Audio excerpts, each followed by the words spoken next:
Hey there, everybody. Matt Carter here. And Jessica Carter from CARTERMATT.com. This video is it's an emotional video. It's our final AGT Champion Season 2 rankings. We have no one left to rank after this because Monday's the finale. Yeah, it feels like it just went by like this. Yeah, the season goes really, really fast. There are 10 performers left. We're going to make this video, though, more about our own top fives. We have each thought about this. We have made our list independent of each other. And this is not really a predictions video. We're not trying to say what the AGT, the Champions voters, are going to do. It's more, if we got a chance to sort of pull all the puppet strings of these people, who would we want to win? I think we've arranged our list, and this should be fun. Maybe we'll have some differences along the way. Yeah. I'm sure we will. Yeah, and we, by the way, we know that there are some spoilers out there of everything. We're very aware. We haven't seen them. No. Please, just don't share them in the comments. I'm sure there's a lot of other places you can go and talk spoilers, but... Absolutely. We're at the finish line, and we haven't seen the spoilers, so it's only a couple days away, so... Let's just have fun. Let's just have fun. All right, before we dive into our list, if you like this video, be sure to give us a like, subscribe to CARTERMATT on YouTube, and hit that notification bell so you don't miss any other updates. Let's start, though, with number 5. Who do you have at that point? I have the Silhouettes. And even though I didn't enjoy their second performance as much as their first performance had me in tears. It didn't mean that the second performance wasn't good, because it also was very good. It's just that first performance really moved me, and I can't shake it off. They deserve to be in the top 5. I thought about them for my top 5, but I didn't end up getting there. I think just because a lot of this is probably just recency bias, because I'm looking a lot at their most recent performance and I'm thinking, okay, this didn't move me in the way that some of their other stuff did. And then I even look at, Tyler Butler-Figueroa and how much I feel like his last performance really moved me. I would say he's probably closer to my number 6 and Silhouettes are closer to my number 7. Just with that in mind. But, tomorrow I probably would wake up and change the two of them around. I think they are kind of that close at the moment. But the irony here is that I wouldn't have had Tyler even getting into the finale because I thought his semifinals performance was not very good. So if you're looking cumulatively, that's sort of where you can have all these different debates. But my number 5 is Angelina Jordan. What? I think Angelina is immensely talented. I think she has a great sense of artistry. She knows a lot about what her voice does. Yes. I think the thing that I'm really looking at this point is who came out and delivered something that I could never fathom seeing on another show, or I could really just never fathom, sort of, period. And I think her performance was beautiful in this past show, but I'm also thinking about who have I gone back and rewatched multiple times, because I'm just like feeling all this shock and awe, and there's such a slim margin, at least for me anyway, between my number 5 and my number 4. It was really, really close, and I think I just ultimately decided, you know what? I think I've watched my number 4 act just a tiny bit more.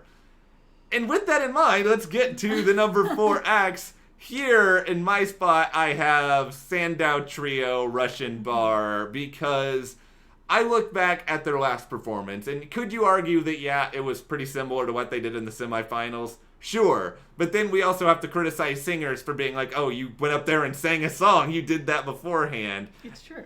What they do, I've never seen it before in this sort of way. It's incredibly dangerous, and the thing I keep going back to and sort of lifting them up is there are no mistakes.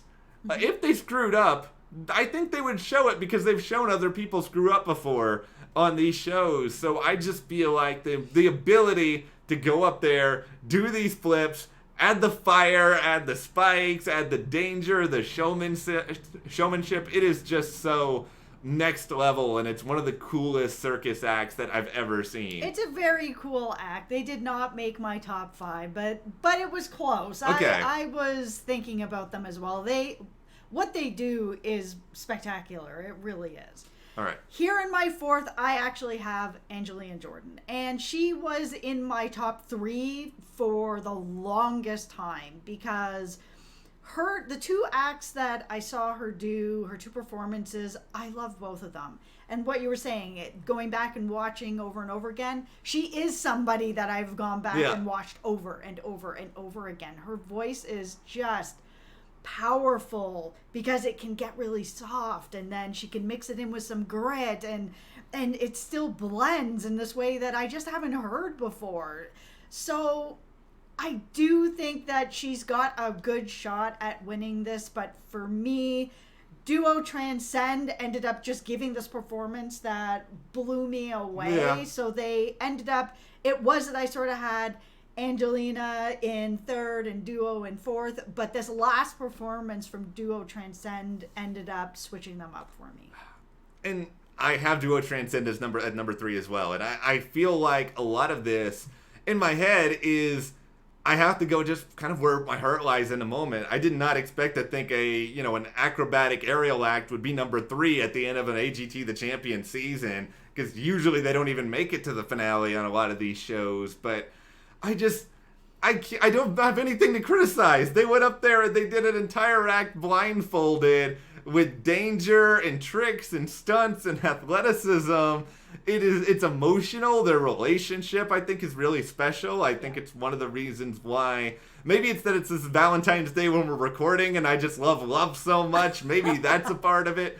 I don't know. But just seeing them blindfolded doing those catches every time they let go of each other and they made that catch, my heart was stopped. Like, I couldn't breathe. I was just like waiting for that moment and scared that someone was going to fall to the ground. Yeah. It was just a showstopper. It was incredible. And they are very much of that category where I think they could headline any sort of Vegas show. I would watch that. Yeah, I think for sure.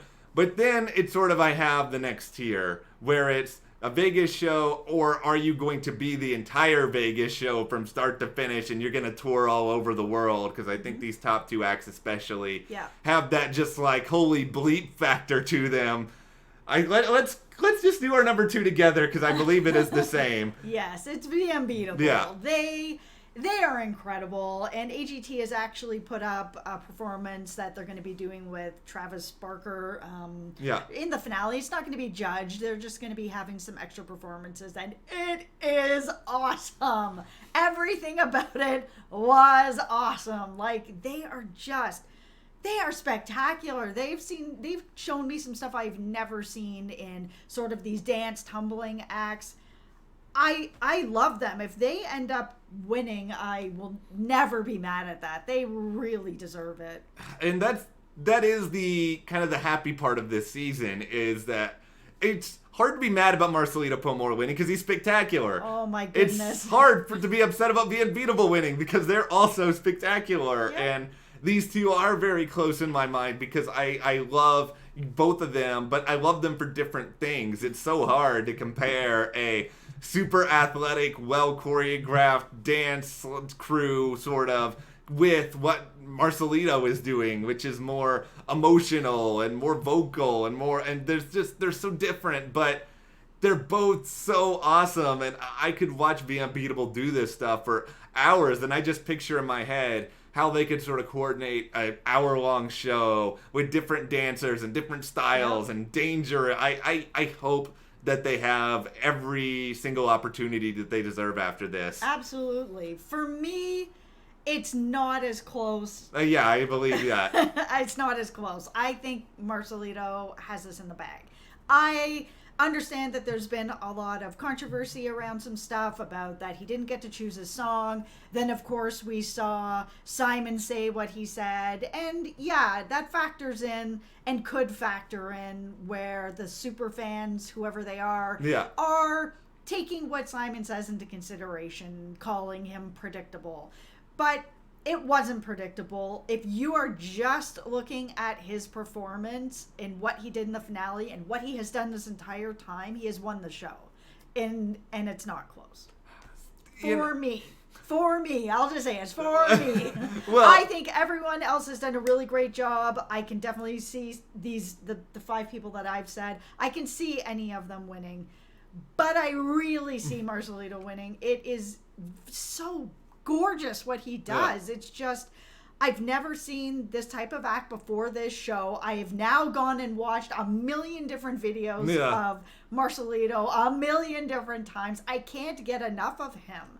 His story is great. He's so cute. His wife is so cute. His voices are gorgeous. He has a beautiful stage presence. There's nothing not to like about him, honestly. See, to me, I feel like there's only 2 winners of this season. I think it's either the Unbeatable or Marcelito, and I think Duo Transcend can win this season. I feel like they can get close. It's hard in my head to picture them winning over Marcelito or the Unbeatable, as amazing as I think they are. That act was incredible. It was incredible, and I think it's a 3-way race with them, but I still think, personally, that Marcelito should and will win. I think the reason why I have Marcelito at number 1 is just because I do find what he does deeply moving. I mean, I've been exposed to a little bit of this singing style over the years, not a lot. So I've seen it before, but I've seen him do it better than I've ever seen it done before. And he makes each sort of vocal its own character, and it actually feels like you're watching a story play out with one person. It's almost like an actor going up on stage and doing a play and playing every part in the play, and it works with him, and his voice is just mind-boggling. I can't even wrap my head around how he's able to do this. No, I close my eyes and I'll hear each voice, and it is absolutely a different person in my head. Like, it's so strange. And then you open your eyes and it's just Marcelito doing these 2 beautiful voices that blend together like milk. I think it's a combination of different things. I think a lot of talent shows, it's about the level of talent, the uniqueness of what you're doing, but then also the emotional connection. I feel like I have a really big emotional connection now to Marcelito because we've seen him so much this season. Also, I talk about him all the time. Well, that also helps, but his talent is top notch. It is very unique for AGT what he's doing, but we shall see on Monday night how everything unfolds. But let's get the opinions of you guys. Who do you think should win AGT The Champion Season 2? Let us know, and let us know why in the comments. And if you like this video, give us a like, subscribe, and you can support us more by checking that link in the description to the CARTERMATT store. And we'll see you here next time.